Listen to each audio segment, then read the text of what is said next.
This is Triple Play Fantasy Basketball back at you with a 2023 first round NBA mock draft. Now, we have the playoff teams. We know where their picking order is. The lottery is still being announced. The NCAA tournament now over. We have a clear picture on where we're going to go. I know things will change in the next couple months with the combine and, with some of the character things that some of these high-profile athletes may get themselves into in the next 2 months. I'm Coach James Lewis. On the other end, Coach Kevin Coleman. This is our third year in a row doing mock drafts, and it's been a long time since we chopped it up. But this is what we love to do. We like to talk hoops. We both coached the game of basketball for some time, and here we are again. What's up, Kev? What's up, man? Yeah, I would like everybody to know I've been a little bit MIA. I've been a little bit busy with life, but anytime I can chop it up with Coach, I'm excited about it. And shout out, you remember this happened? Do you remember this happened when we were doing our mock and I said Josh Giddey was going to be a fantastic basketball player, and I got shit on by Reddit and YouTube commenters like a few years ago. Kiss my ass. That's all I have to say because Josh Giddey is a stud. He's a dog for sure. Yep, That's one of your best takes. 30, 10, and 9 in the playing game. And it was so funny watching him in the summer league with Jett, and it was like, man, he shouldn't be here. This is not fair. They have an all-star playing in the summer league. But they try to build some chemistry, and shout out to Oklahoma City Thunder. They look like they're going places. They look like they hit big time on Jalen Williams. And I got a comp for one of the players that we'll talk about in this first round as kind of a poor man's Jalen. And we'll see if somebody that can find a pick like that, because, you're wealthy when you get a good pick at the top, but if you make the right pick in the middle of the draft, like a Donovan Mitchell, it can really change your franchise. So we're going to do a little a Tankathon draft simulator to kind of help us out with the lottery. And we'll draft from there based on who the team is and who we have. We'll go back to back. Kevin's being a gentleman. He's going to let me go with the first pick. Disclaimer, Kevin has troubles pronouncing human beings' last names, so I will help him out a little bit if he does need that. And that's okay going in. So here we are. We know that Detroit, San Antonio, Houston, the Charlotte Hornets, they had the worst records in the league. So let's see if they can keep their top real estate. We'll sim it up. Portland gets number 1. Nice. OKC moves up 9. Oh my God. What's funny is David in the group text has been texting me. He's like, all in Portland, Dame and Victor. And then this happens. He's going to be laughing his ass off. Oh my God. All right. So we got Portland at the 1 spot. OKC at the 2. San Antonio moves down 1 for the 3 pick. Toronto comes out of nowhere. Like, this is a big, shocking type of ordeal at 4. Detroit moves down to 5. Rockets at 6. All these teams are moving down because we get teams that, we're in the play-in or just outside, moving all the way up, all the way down to the Knicks moving down from Dallas's pick. So Dallas doesn't retain their pick. They lose it because it's a top 10 protected. So all of this is craziness, but I'm excited about it because who doesn't want to see Dame finally get what he's needed, which is somebody that's in the interior that can hog something down. So I'm going to stop sharing the screen. We're going to get right into it. And with the 1 pick, it goes to Portland, who finished 33-49 and completely tanked at the end of the year, although they weren't charged $750,000 like Dallas just because of, what was said in press conferences and whatnot and how they handled it. We're going to the top, and that's Victor Wembanyama. This kid is sensational. And what is he? 6'7", 7'4", 7'5". He got 7'10" wingspan. He blocks everything or affects things at the rim. I'm sure you saw his viral video where he pulled a step back 3-pointer and caught a lob off of his own miss. That is never happened in basketball. They've given him some freedom here at the Mets 92. And although he doesn't shoot a high percentage from 3, they've given him freedom to kind of take some of these 1 footer 3-pointer. It's just amazing to see what he's capable of doing. You have to get this pick. He's the highest touted NBA prospect since even before LeBron James, maybe like Kareem Abdul-Jabbar, Lou Alcindor. He is just a spectacle of the game of basketball on the defensive end. And then if he's going to provide anything offensively, which we see he can go inside, and he's got a smooth touch, and he's got the motor. He takes care of his body, stretching an hour and a half before games, and he's dedicated. He's out there and said, I want to, go and be the best player of all time. What's your take on Victor before you go at number 2? Yeah, no, I think this is the pick, right? I mean, when I didn't text you this, but when he had that put back off the step back 3 with the dunk, I was just like, this dude is just phenomenal. Like when you were watching him play, I would say like the biggest thing with him though, he's got that leaner frame, kind of like what we've mentioned. He's gonna need someone there like to share the floor with him, like an interior big that can kind of capable of kind of working full time with him and give him that spacing too. Like, so he's going to need someone. They need to build around him a little bit, like give him that big that can kind of take some of that, think of like Steven Adams, PJ Tucker, those type of guys. Like they need someone, not necessarily those guys, but someone like that to kind of take the brunt of that physicality. But yeah, I mean, you take him because he's that clear number 1 prospect in this class. And I think now will this be enough for Dame? Right? Like, is he going to want to leave still or whatever the case may be if this happened? Oh, hell no. This would be a home run right there. Maybe, but Dame's in a weird spot. Like, I think I understand where Dame's coming from. It could be a home run. Like, I get it. And maybe you're like, hey, I'm gonna go with this kid. I'm gonna roll. But like, I like it. I do. I think he's gonna do that. He's got so much. He can improve so much too. Like, I think he's not even close to what he needs to be from like a finishing aspect. Like, just especially like in the half court. Like, I think he's gonna get better there. So when you're looking at that, like, yeah, I mean, upside play, you take him all day. Yeah, and we've seen him getting so much bigger since even last year, and he's really, almost evolved from where he was going to be a clear-cut number 1, and now he's just doing freakish things. At number 2, this would be just outstanding if the Oklahoma City Thunder could jump up to number 2. But at number 2, Kev, it's on you. Who you going with? So this one's tough, right? Because like when you look at the Thunder's roster, I mean, a highlighted need is maybe power forward. I think it really depends because they're so young at all those positions, and you're looking at how they built that roster out. They got to take the best player available, right? Like, and I guess that depends on what you think who the best player available is here. Yeah, I know some people like Scoot, and but he's a point guard. Do they really need that, right? So, and you're looking at the board. So. I'm gonna take Brandon Miller. I'll just take Brandon Miller from Alabama. Like I think when you're looking at what he was able to do, off the court stuff, be damned. You got it. That's something to mention. But I think as a player, 20 and a half, wingspan, 6'11", like, and he's got that frame that you like, 6'8", 6'9", 200. I think he fits well with this team. He really kind of made significant process like at the rim, like you saw that this last year. And you talk about it, like really good feel for the game. And I think the thing that makes him make sense for this team, he's got positional versatility. Like I think they could play him a little at, move him around a little bit, especially with that roster. I mean, they would love the plug and play this guy. I know some people have like mentioned like kind of could be like Paul George-esque, like that ability. Yeah, on his defense, I like that comp. Yeah, and I think that fits him really well. A pretty good ball handle, those type of things. Probably got to get a little stronger. I think that's one thing that he's got to work on a little bit. But I think he fits the need for this team, and I think they'd love the freaking. I mean, this is a value pick for them. They'd love this. Especially with all the picks that they got when they made those trades that they did. But he would fit in right away. And with a guy like Miller on that roster already, dude, this team could be just deadly. And even in the Western Conference, like you're talking about legitimate dudes on that team. As great as Scoot Henderson has shown to be in flashes, and he could be a franchise-changing point guard, they got that in your boy Gideon. Yeah. I think Brandon Miller is a exceptional fit with that lineup with Jalen Williams, with Shai Gilgeous-Alexander taking a step to probably be an All-NBA, averaging over 30 this year. He has shown some playmaking ability. He can catch and shoot really well. I like how he gets after it defensively. He shows some versatility there, him and Jalen Williams. So I think that deadly four with Chet is dangerous.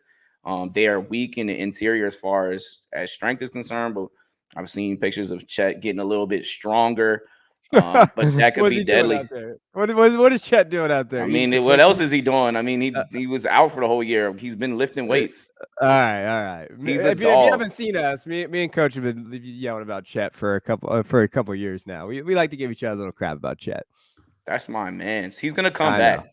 All right. Yeah. All right. The Spurs at 3. So when we head over.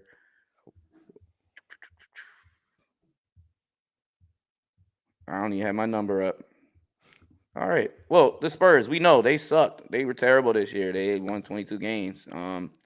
And this is where you can go best player available, in my opinion, because it's like they really don't have anything set in stone. No. And what will change your franchise around the best way possible is to go grab yourself a PG. And in there is Scoot Henderson. He's the no-brainer pick that is a franchise altering guy that can go right there in San Antonio. They're gonna put the ball in his hands. He's gonna go pick and roll. His fierce athleticism attacking the basket, he will boom on you. He has a competitive edge, although we've kind of seen that kind of go a little bit back and forth throughout the Ignite season. I think he's just ready to go pro. They stopped him 4 games for the end of their season. He needs to improve his shooting ability from 3. Like there's no doubt his role model is Russell Westbrook, and you see that he has shades of Russell Westbrook in him. But what scares you about that is his lack of shooting touch. I mean, he's still with his downhill attacking ability. He's still going to be a great pro, and I see him to be a future All-Star in the NBA. Yeah, no, I think there's a good pick. The thing with Henderson that I kind of I looked at and I kind of wrote down when I'm going through the scouting of these guys too, and I think some scouts have mentioned it as well. Like his shot selection is ass. Like when you watch him, like he takes some shots sometimes, Oh like my god! deep twos, and you're just like, hey, that's not what you need to do. Like, and I think when you're talking about Russ, like, yeah, I think that's part of it. Like he comes in there, he's got to get more efficient. Now, here's my worry though. He goes to a Spurs team that, I mean, they're in some trouble, coach. Like that Spurs team is just not very good. And will he be able to get that development coaching? Hey, I Or is he like gonna me some Jeremy Sohan, and then Devin Vassell was playing outstanding before he got hurt, and then who knows if he was healthy by the end of the season. But they got a little bit of young talent. Yeah. Kev. Yeah. I mean, they're Yeah. not I mean, completely dry, but it's no. pretty burialless. Like there's no stars there for sure. But that's what I'm saying. I'm like, he's got to develop and stuff, and like, you really want that, like that leadership role of like, hey, this is how we do things. Like he can do all that stuff, but really good playmaker. I think he's really good at isolations and pick and rolls. He's probably gonna have to do that a lot if he got drafted to the Spurs, especially the isolation side. But when you're looking at it, like, yeah, good pick. He's got to get more efficient. I think that's something that you touched on a little bit too. And the thing that just would worry me with all these kids, especially when they go, we've seen this. Look at what's going on in Houston right now. Like these kids go to these spots and then they don't have that leadership ability, or they kind of just they pick up bad habits. And we've talked about that. I don't know if you. I was listening to a podcast with J.R. Smith, and he was talking about how like his first team, it was just like, oh my God, we were just always ass. He's like, so we just always were not good. And you basically just went out and got yours. That's all that mattered, because you wanted to make sure teams knew that you could still get yours. And I think that's something that we have to kind of go into the front with these guys. And I think Scoot could be that, like that. Hey, I'm going to go get mine because I can, because he is that human highlight reel. But he does, if Pop's still there, I honestly, like, I get it. He's going to be able to be a good coach. Yeah. Shout out J.R. Smith. I saw the Redefine on Amazon Prime. It's really good. They kind of showcase kind of just who he is, and then they jump into him playing collegiate golf, and it's pretty cool to kind of see him in a different light. At 4, this would be, man, Toronto. If they did this again, where they just hopped up in the draft, they got Scotty Barnes 2 years ago, and they kind of took a step back there this year. I think they had 7 less wins. But Toronto, you're sitting there, smiling ear to ear because you move up 9 spots. Kev, this is on you. Who you going with? This was hard, Coach. When you look at Toronto, what is their biggest need? So, like, it's got to be point guard, right? Like, probably, like, when you're looking at like what their depth chart looks like. But in this draft, what do you do then with who's on the board? Like, do you have him come up? But I'm gonna go. You told me how to pronounce his first name, but Amen Thompson. Shooting guard, slash point guard. I think he can be kind of that. We've seen this kind of player before with him, but like the thing about him, like, and I was telling Coach, I just like watching the highlights of this kid. Like this dude is just a shot creator. Like really good combination of athleticism, passing vision. Like I think he has a really good job of kind of finding guys, and I think that's good. And they talk about his highlight reel and those type of things. I think he's very good on the outlet, like, and I think he's very good in the break. Like when he gets it, he can apply that pressure and get up the court quick. Advances the ball fast, and I think he'd fit this team. I think it's 6'7". Isn't he the perfect Toronto Raptor type Yeah. player? Yeah. 6'7", versatile, switchability. I mean, with the year that Van Vliet had, and I mean, you got to think about where you're going with him in the future, because he's not Yeah. franchise point guard, and this could be the change of a guard. I mean, I do think that he needs to improve his 3-point shooting, but I think this is a no doubter. If Toronto's in this position, that they would go with him. I mean, I could see them considering a Jarace Walker just because he fits their type of player that they like as well. But with a talent like Amen Thompson to shoot that ball up the court with Siakam and Barnes, I mean, that could be very, very potent defensively. And we switch everything around here, like, and he's got vision. So I like your pick at 4. Yeah, I think that's there. Let's go to yours. What do you got? All right, at 5, it is the Pistons. So they dropped down 4 spots with the second worst record in the league. They're like crying wolf a little bit here. Cade Cunningham doesn't play. They're thinking like maybe they can really hit high at the top of the draft. But at 5, I think it would be between Asur Thompson. It might be Thompson to go back and forth. I'm gonna go with Asur Thompson. Okay. I think he's a little underrated as the two brother. I was this close to taking Jarace Walker, by the way, but I think they got some bigs that I think one of those guys are gonna really pan out. But Asur Thompson, to me, I think he's a better shooter than gets credit because it doesn't look as great. But it defensively, he gets out there. I think his movement off the ball, like in the Reapers, I know this is in the overtime elite week league, but in the championship series, he's the one who hit the game winner close off pass from his bro. 2.5 steals, a block. Like, so you see, his defensive ability. He's not the athlete that his brother is, but he rebounds well. He does a little bit of everything, and I think he can really fit with. And he's a great character. Both of these kids are great character kids, and I think he can bode well with a Cade Cunningham going forward with Jaden Ivey. I mean, that's a lot of like IQ, athleticism, and savvy together. And I think you plug him at the 3, you got rid of Saddiq Bey. It opens up a spot for this kid going forward. So that's my pick at 5. Number 6. No. Yeah, do you agree? No, yeah, I think it's a good pick. He just got to work on his shooting. 33% from 3, 60-something% from the free throw line. Like, that's something that he's gonna have to work on. But yeah, let's jump into mine. 6 is Houston. Who you got for Houston? Yeah, so when you're looking at Houston and just kind of looking at, man, they need they still need stuff, coach. Like when you're just going through, like I think this is, I'm gonna. They suck, coach. I don't. I know like they got your boy Jalen Green. You like him a lot, and I love him. Cade, and Cade's been hurt, but they suck. Şengün's a beast, but they play bad basketball, and they're immature. They play really bad basketball. I mean, they're immature. Like everything that you said there. This is a tougher pick for me, but I'm gonna just go off the board. Best player available. I'm gonna go Jarace Walker. I'm gonna go ahead and have him just go there. Maybe he gives them that dude, right? 6'8", 240, as you see there. And I mean, again, he's pretty versatile as well. Like, so you're going there. He's a wrecking ball on defense, though. This kid's very skilled. Like when you're looking at what he's able to do, his size, his frame is going to be able to do that. And you see 11 and 6. The numbers don't stand out too much, but what I think he does well is he just makes everybody on the floor better by his defensive playmaking ability.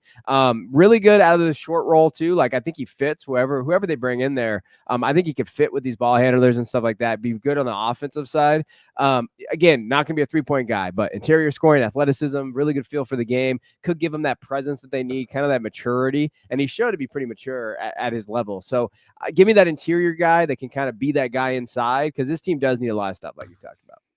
When you said out of the box, I didn't think you were going to go like highest player available. No. I think There's Tari Eason, Jabari Smith just got drafted last year.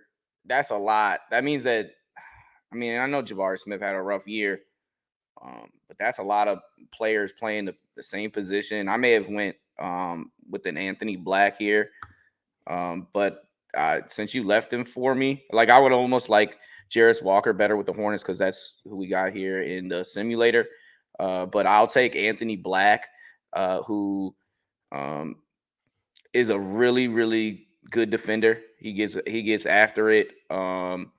And he's very competitive. He shows some playmaking skills. He can run the one, he can run the two. I think with him and Melo, this would be like a spectacle. I think he's got triple double ability going forward. He's no like giddy, but he's like a bigger guard who who can pass a little bit and is a better on ball defender. So I like Anthony Black. I think he needs to grow like Giddy when it comes to making threes, but you know, I like what I've seen out of Anthony Black, and I think he has a promise. I think the NBA game is going to open up his game. I think it was a little clogged up there in college, and so give me Anthony Black for the Hornets at what was that 7? At 8 is Orlando. Orlando, you're on the clock. Who you got? Yeah, Orlando. Oh man, Orlando. Yeah, gotta like Orlando. Gotta like Orlando. What they're doing right now. I like. You like? Oh yeah. You like Orlando? Oh, I like Franz. I know you, even though you're a Duke guy, you're not big on Paolo, but I mean he's gonna win Rookie of the Year, and he's punishing his defenders. All right. Well, I'm gonna really piss you off then, because I'm gonna take you know what? Give me Gradey Dick, baby. Put Gradey Dick on this team. I'm gonna take him. You know how to pronounce that. You know how to pronounce that last name though. I do. Give me him. Hey, 40% 3-point shooter. I think putting him on this roster gives him that guy catch and shoot threat, pull up threat everywhere. I do like Paula. Like, don't be hating on me with Paula. Like, I always just he definitely outperformed my expectations this year. So shout out to him. But I think that he's got a good feel for the game. I think he transitions well in the offense, and I think he's a good athlete actually. Like, he may not look like it on that screen, but he is a good athlete there. I think he has really. He might not look like it. Really control to touch the rim. I think he can finish really well. The biggest thing for me is that he lacks bursts off the dribble. He's probably not going to create a ton of space for you, but if he can shoot 6'8", 205, like I think he fits this roster pretty well too, in my opinion. Like I think that he would actually look pretty well there. I know they got Wagner and those guys. I know Harris is there. When you're looking at it, though, he can fit in there, give him that kind of scoring threat. I don't think they really need front court help, to be honest. And I think this is kind of one of those things where, hey, give me that catch and shoot guy that can just do what he does. And that's kind of where I'm leaning with Gradey Dick here. And he's another 6'8", like big forward, playmaker, connect the piece. He can move off the ball. He's a catch and shoot sniper. He isn't the greatest defender. He needs to work in that area. But Franz took a huge step. I mean, with those three guys, man, that's crazy. And Fultz, I mean, bounce back, and he's terrific. I like Cole Anthony off the bench. I mean, I know he isn't the most efficient player, but he really rebounds well. And like that, all those point guard, you got Jalen Suggs, like who hasn't had the greatest start. So like, I don't think you go point guard here. I think Gradey Dick is like a for sure NBA pro and can fit with that lineup. Like I would have picked that too. I hate to agree with you, Kev, but I'm gonna have to do that here. We're here at the 9th pick, and it's the Wizards, who have 37 wins basically every single year. Here we are again, playing in the play-in, and Bradley Beal's hurt again, which I'm very frustrated about. Like I like Bradley Beal. I've seen him grow, but it's super disappointing being from this area and not seeing him play it out and fall up short in the clutch. So what I'm gonna do here, and I this is a Kev type of guy, so we've not talked about this. We have not talked about this, but Brad Beal's better days were with John Wall, former Kentucky point guard. Cason Wallace is just, his hands are just phenomenal. His reactions on defense, he's got pretty good feel. I think that he has potential to kind of be a good catch and shoot player. He attacks the rim. Sometimes his decision making is not the best, but in a game against Arkansas, he was wowing. He had 24 points, 5 dimes, 5 stocks. And he just takes the ball out of your hands, and it's demoralizing. He's the guy in high school that you don't want to go and check. We're playing Cason Wallace, like because he's gonna guard you 92 feet, and he's probably gonna pluck you in the backcourt 8 times. I like me Cason Wallace. What you think about the Wizards? Maybe hitting reset. They need point guard is a super need. They Monte Morris starting right now. Come on, come on, and hit on a pick, Wiz. Hit on a pick. I mean, they're probably the worst drafting team. Like, bar none. I love it. Cason's my guy. We didn't even talk about this, and you knew it. Like, I think you know who he is. He's Drew Holiday. Cason's Drew Holiday. Like he reminds me a lot of at Drew. His max potential. He does have shades of Drew Holiday.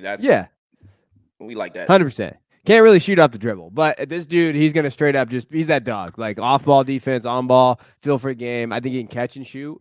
He does that pretty well, so like that's great. And I don't know necessarily he's ever gonna be comfortable doing the other stuff off the dribble stuff, but catch and shoot, he's there. Like that's a good fit. I mean, they need to grab somebody. Your Wizards they struggle. Pacers at 10, and we've seen Tyrese Halliburton take the step. Oh my goodness, is he just phenomenal to watch? And it's rare that you see a win-win trade with Sabonis going to the Kings. You sent Tyree because Kev's a Sacramento fan, like the beam. But on the other end, the Pacers, who you got them getting here? This is a tough one for me. What do they need? I think, just based on need and just based on where we're at right now, Whitmore's still there, right? We still got Whitmore on the board? Oh, yeah, Cam Whitmore and some. Yeah, give me Cam. I'll take Cam Whitmore on this roster. I think the front court wise, I think they're going to need to, grab that. I think he's a really good competitor, so I think Cam fits in there well. I know he might be undersized for some at 6'7", 220, but like, hey, he's been able to kind of really step up. He stepped up for Villanova this last year.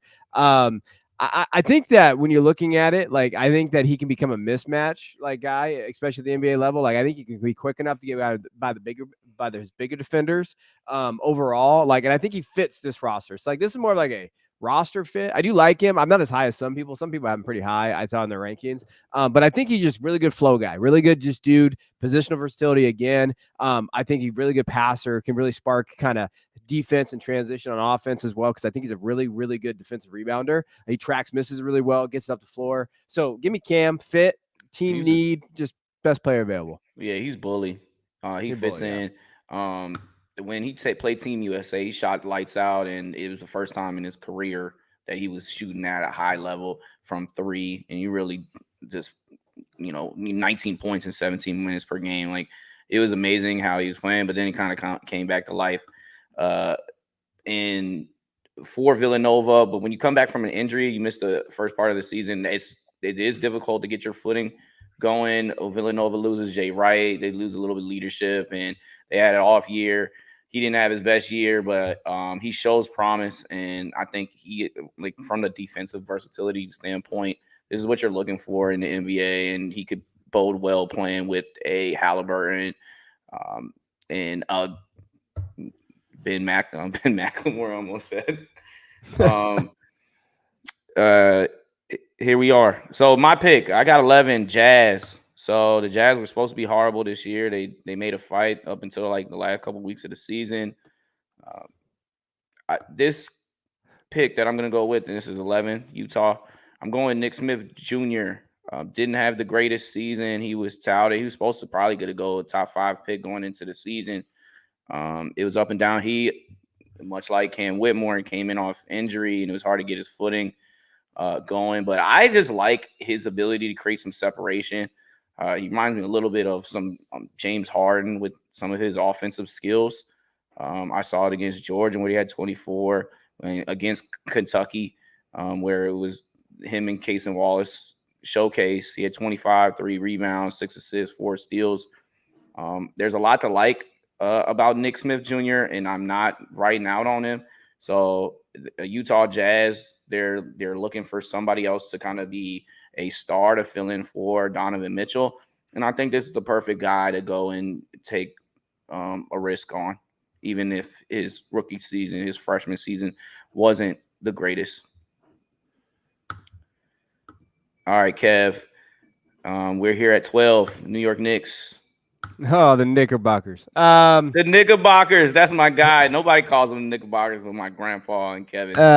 Hey, they finished pretty well. We see them right now. They're doing well there. Gosh, this roster, man. When are we gonna have that conversation of like RJ Barrett is just not that guy? We're gonna have that Why? Because of conversation. last night's game. Yeah, no, just in general. Just Sometimes he like plays really good. That's why. Because sometimes he's like sometimes, actually nice. I think sometimes, we all know. yeah. Yeah. Well, he is who he is. You know what? Hey, don't be putting any picks on the board. I don't know where I'm going with this one. For me, gosh, this is such a tough ass pick on this one. Who I'd want here is Cason. I think Cason would do really well here. He's gone, buddy. I know he's gone. You took him from me. Man, this is tough. Give me I'm gonna piss everybody off. Give me Brice Sensabaugh. Give me Brice. I know this might be a little early for some guys, but I like Brice. I think when he's looking at this, and again, this is kind of like the mindset of what Barrett's at, but I think he just gets buckets, man. Like he just that kid. You see it there, 16 points a game. But he has good ball handling, pull up threat, catch and shoot. Like he's gonna do that, knockdown shooter off the catch. I think he has really good mechanics as a shooter. So I'm good with that. Pretty good mover off the ball. Like he can adapt there. Overall, I think he would fit this team. I think that they could use another guy. I think when you're looking at it, like, hey, guy that can just go get buckets especially when Barrett and these other guys aren't they are hot and cold a lot. So give me Sensabaugh in there, kind of fitting in there. I think when he looked at it, I think he's just a scorer. And I think if you draft him around this area, you're okay. I mean, this might be a reach for some, but a guy that can score in the NBA is still valuable, especially with the scoring the way it's going. But if he can do that, be a playmaker, just fits in there, get buckets for his rosters, 40% 3-point percentage, I'll take that. I don't mind you, kind of getting a wing. I think that's where they can improve a lot. I love me some Taylor Hendrix. I would have got him right here. But I could see why you like Brice Sensabaugh. He goes gets you a bucket. And in New York, they play hot, heavy isolation basketball there. I think they're second in the NBA with like isolation plays. So he's somebody that is proven that he can isolate and score. 15, 70, 17-point games. He filled the Malachi Branham role for Ohio State, and he's a big 6'6", 235. I mean, he looks like a pro. So, I'm not mad at you at that pick. Some people may say you're reaching a little bit. Orlando has the next pick here, and we already drafted. Who did we give Orlando earlier? Oh, Gradey Dick. So we gave Gradey. So let's say they got Gradey Dick. Now there are two guys that come in mind in particular, and I'll be going back and forth here. Jordan Hawkins, who just coming off of a championship, would be a nice catch and shoot guy, but I like Keontae George, and I think he's going to be a better pro. I think he shows shades of some playmaking ability, a difficult shot maker. He really was hot earlier in the season. I'd almost be shocked if he dropped this far in the draft. I like him a lot higher than what we're drafting here at 13.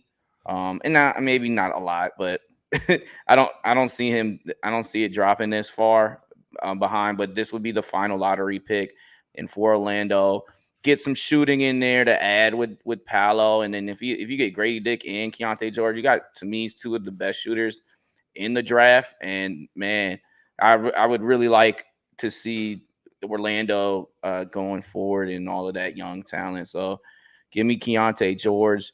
Next up, Kev, you got pick 14, and this is the Pelicans. So we're starting to go to teams from the playoffs. Pelicans are a tough one, man. They're kind of stuck in this like weird. I mean, they got to get Zion. They're stuck in is Zion never going to play? Yeah, that's what they're stuck in. So. To me, when I'm looking at this pick, wouldn't you say they need a point guard? Like, I feel like they really need like a.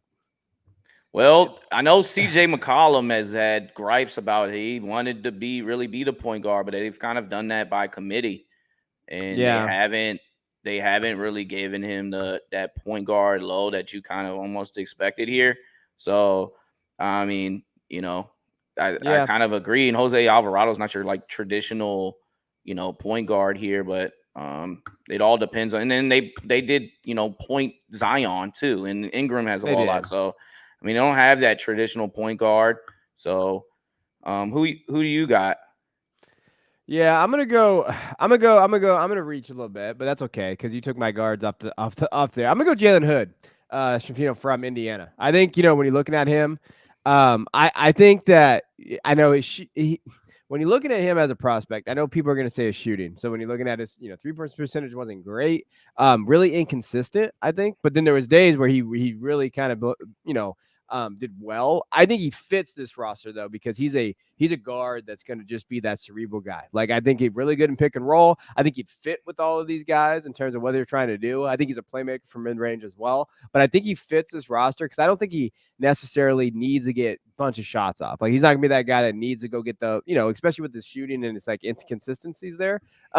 But I do think that he could be really good. Really good feel for the game. I think he'd fit in right with his team. It kind of gives some pressure off McCollum and some of these other guys just to be that guard and just have a really good, backcourt there. So give me Jalen Hood here. Man, what do you got against Taylor Hendrix? Well, nothing, but I don't think he fits that. I don't think he fits that roster. You take him then. I don't think he fits. I can't. I like for the teams that I guess that's the thing. Like we're dropping down because I'll take. I'll I'll take him. I got him. He's been Okay. perfect for the Pels, but I'll take him here for Atlanta. He will challenge you at the rim. He's 6'9", and then his shot was butter. He's catch and shoot. He's got competitiveness. Like I said, he'll meet you at the rim. Like he's the type of person that you got it in transition. He'll let you slow up so you can try to yam on me, but I'm not. I'm gonna send it away. So I've seen some spectacular defensive plays, and he's long too. And I don't know if I know Capella. He has his games where he's pretty well at shutting down the middle, but I think Okongwu is more of that player of the future, and I think they fit better. I think he can play with Collins. I think he can play with Okongwu is kind of a connector piece where his passing ability is. I'd be shocked if Hendrix dropped to this point. I mean, it's pick 15. I think he goes a little bit higher than this. So I will. In a name like, come on, his name is Taylor Hendrix. Like that's a cool jersey right there. So give me Taylor Hendrix. I was able to draft him. So we are looking here at Jazz at 16, and you're up, Kev. Yeah. So I mean, like we talked about with the Jazz, they perform pretty well. Who did you just take for the Jazz? I picked. Well, it's funny because I messed up Ben Matherin's name earlier, but I got Nick Smith Jr. I got That's a, right. a scoring Yeah. guard. So you got a scoring guard there, and that's why I wish Hendrix would have fell one little last time there. But you know what?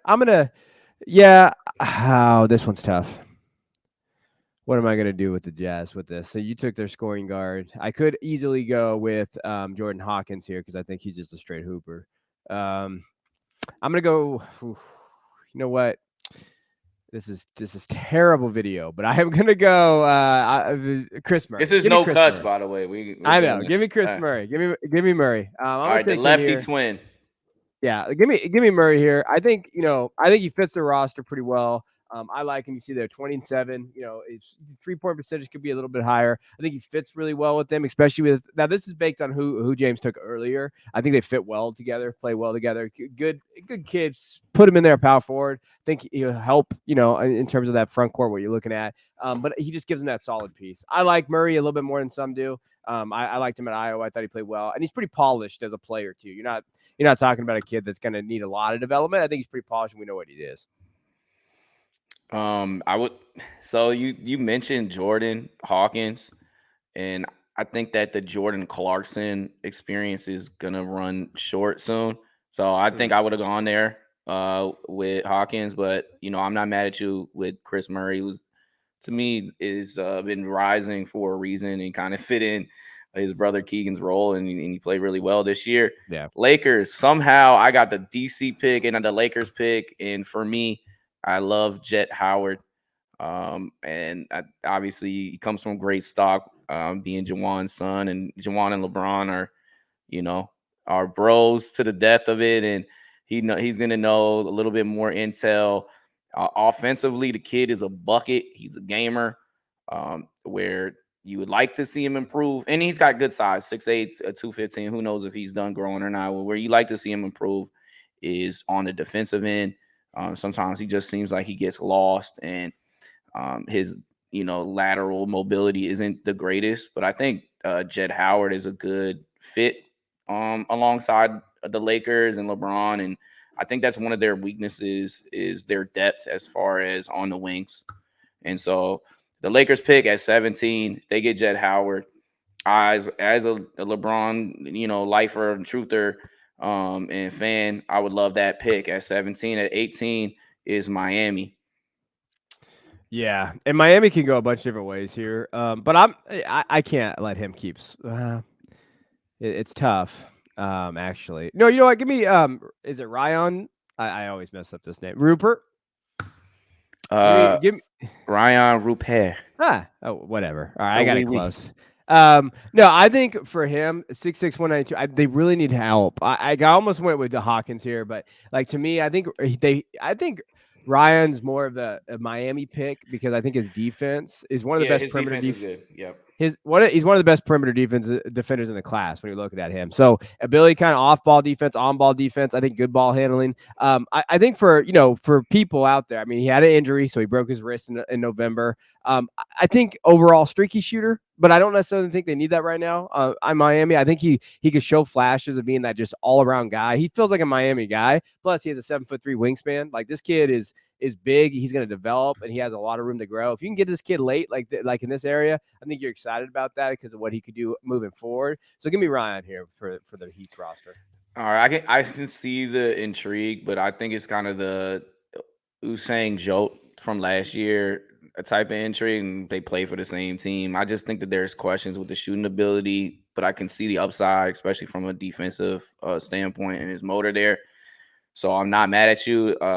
Next pick is the reigning champions, Golden State Warriors at 20. I can't let this happen anymore. This is a disgrace. Jordan Hawkins needs to be off the board at this point. He's the best catch and shoot player out of anybody. The way he runs off his screens, gets free. He can shoot in the blink of an eye.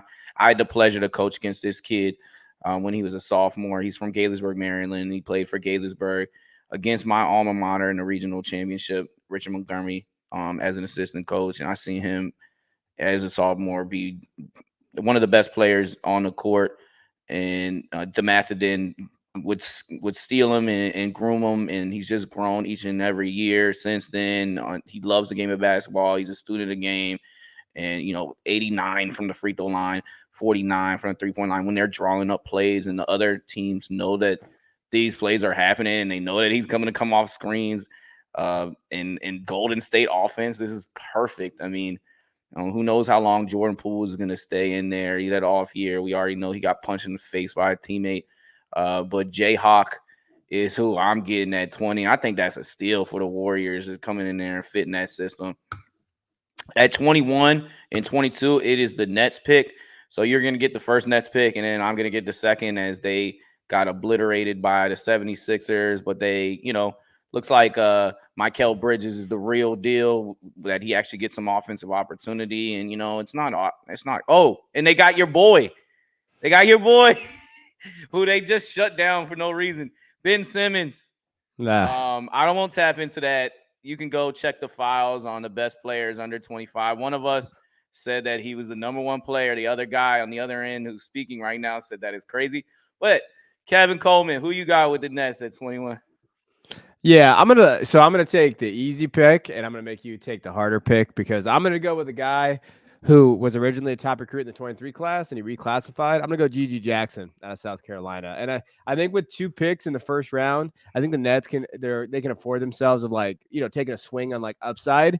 And I think G.G. has that upside. He's really good, at 6, he's listed anywhere from 6'7", 6'9", 215, really elastic forward. I think he can really create shots for himself, catch and shoot guy, ball handling, all those type of things that you like. So for me, he's got physical tools, but he can also have a high ceiling. And at this point, point, 21, 22. Like you take an upside play with that. And then I also leave you the harder pick because you're going to have to decide if you want to take a big or not. And there's only a couple bigs on the board. Yeah. Uh, I like a. You know what? I would have gotten GG too if you would have left him for me. Unfortunately, I'm gonna move on, and I don't know if this is too high. Let's see what you think. All right, Dereck Lively. And I know they got Nick Claxton. There's no way that they can play together, but I think that when Claxton comes off, that there's a big drop off when it comes to like Day'Ron Sharpe being, your backup big. But Dereck Lively to me has that Walker Kessler ability to affect the middle. Mhm. He's 7'8" wingspan and really was hard at the beginning of the season to get his footing on. He's not a great offensive player, no, but you maybe can pick and slide and throw lobs to him. He can't shoot, but it's on the defensive end, and we saw that against North Carolina. He blocked 8 shots, and he was really blocking everything towards the end of the year. And Duke started playing better basketball once he got a little bit of confidence. I think that's where it is. There's a confidence dip, but he's 7'1". I mean, he was the number one player, according to certain people, going into college for a reason. I kind of wanted him to go back to school to kind of groom a little bit, but like the way he played it in the season, he's going to be a guaranteed first round pick. And why not?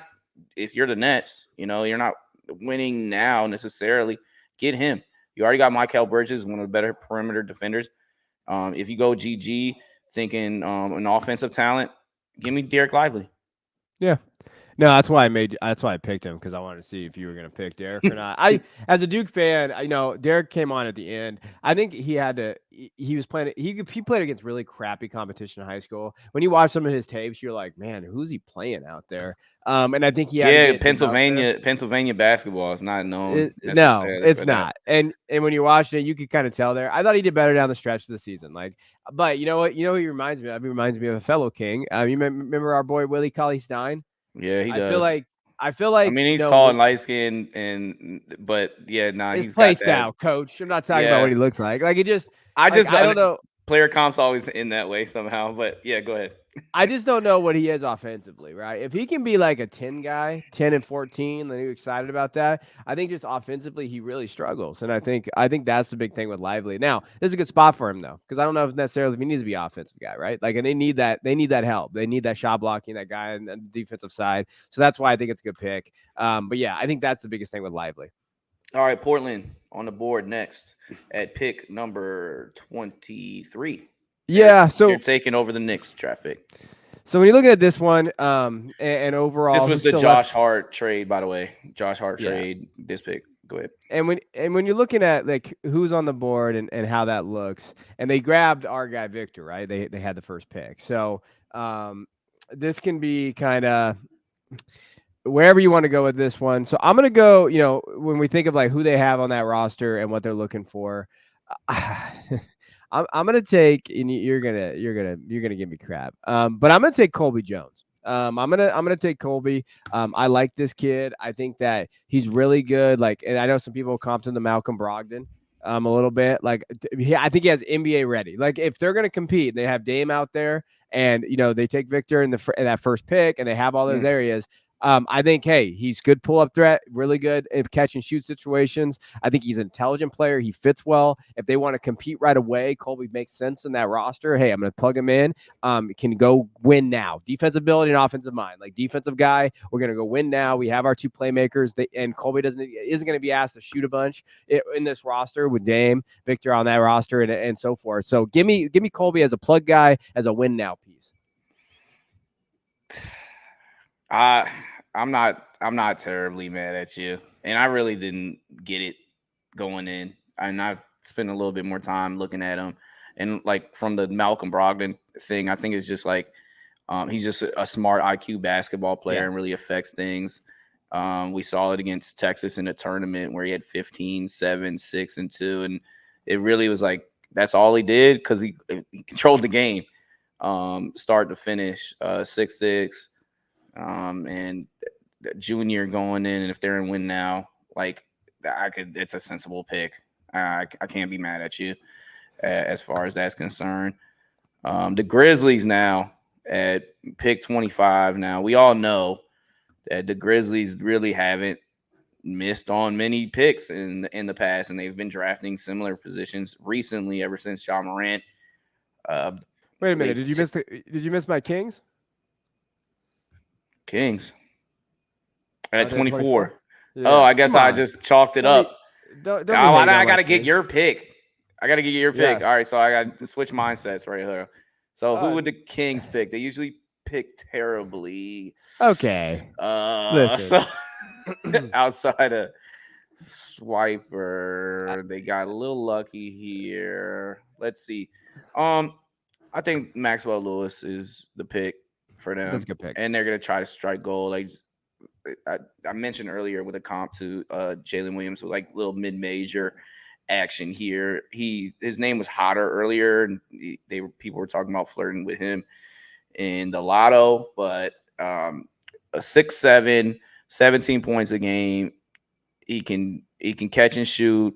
Against Gonzaga, he played them 2 times. He had over 20, 5 rebounds, 5 assists, 2 threes. So like against some of the higher competition, he stepped up.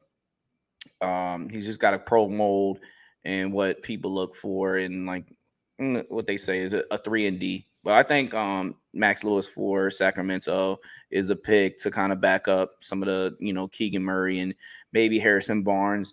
They make a move from him going forward, trying to like hit a little bit bigger. Not saying Harrison Barnes is no bad player. He's no slouch. He's good.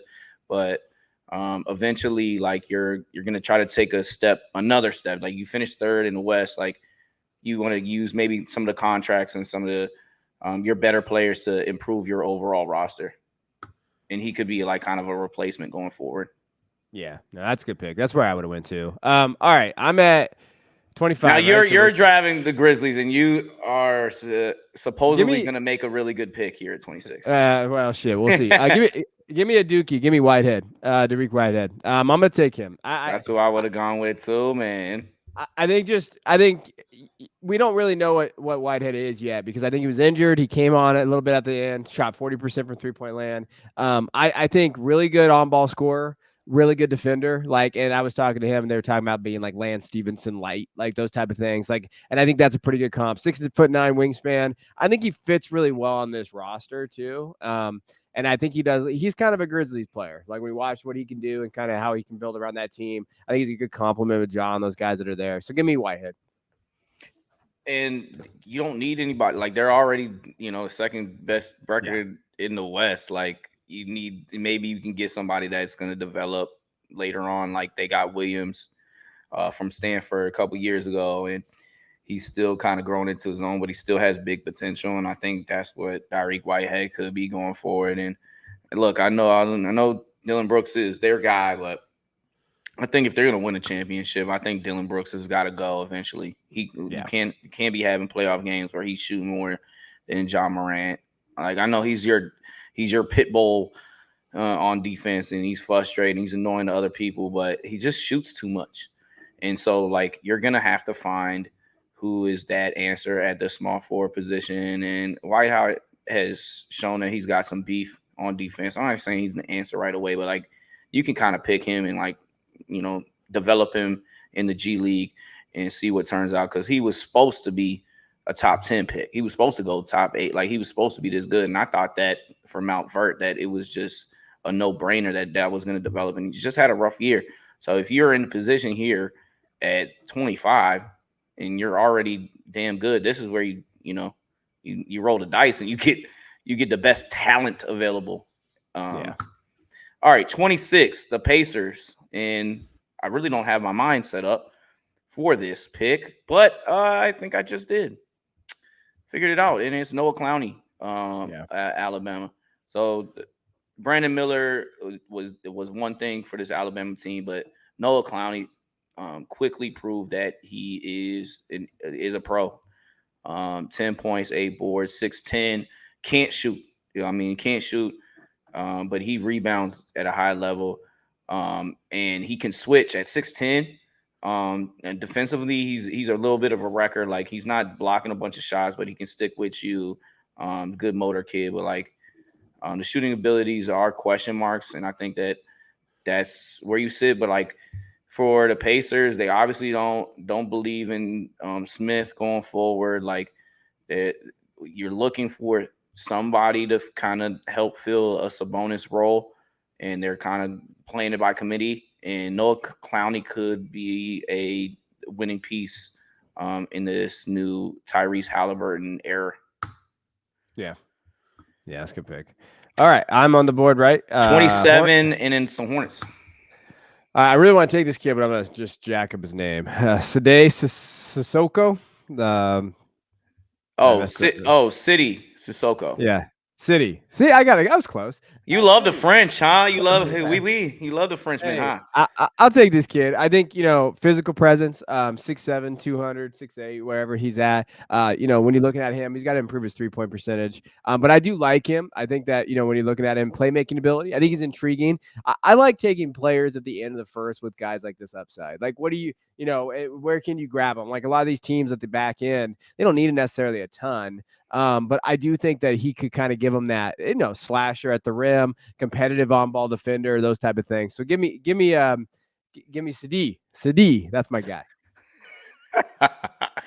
Oh man, the comments are gonna flood crazy. And I know I know we haven't been perfect here. I forgot Ben Matherin's name. I called him Ben McLemore. Yeah, McLemore. Like, but hopefully we've been entertaining you a bit here. But I'm not mad at you.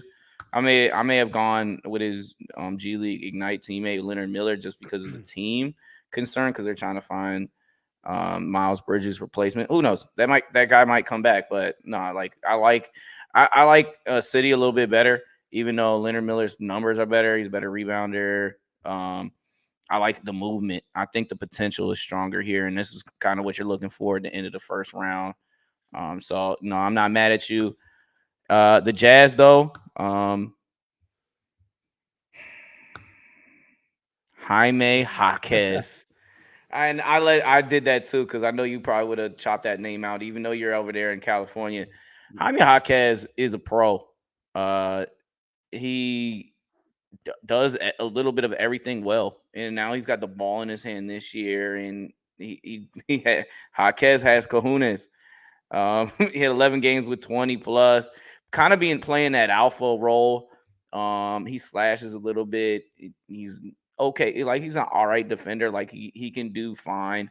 I just think that with his IQ, his feel of the game, that he's going to be in the NBA a long time. And Utah is just looking for players that are going to come up, and he's got winning pedigree. And that's why I would choose him in the first round. I'd take him before anybody else does because I think he's going to have a long career. I mean, he gives me Austin Reeves vibes. It was just like he's not a white guy that can shoot threes, but he can do everything else really well. Yeah, he can. All right, 29 Pacers, right? Again, here we go again.